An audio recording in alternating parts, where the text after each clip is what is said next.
জয় গৌড়। আজ 17ই আশ্বিন শনিবার। গোস্বামী মতে পদ্মনাভ দ্বাদশী ব্রত।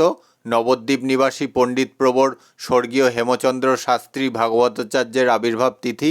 শ্রীল রঘুনাথ ভট্ট গোস্বামী, শ্রীল রঘুনাথ দাস গোস্বামী ও শ্রীল কৃষ্ণদাস কবিরাজ গোস্বামী পাদত্রয়ের তিরোভাব তিথি। আপনারা দর্শন করছেন শ্রীধাম নবদ্বীপ থেকে বিষ্ণুপ্রিয়া দেবী সেবিত শ্রীমন মহাপ্রভুর শৃঙ্গার।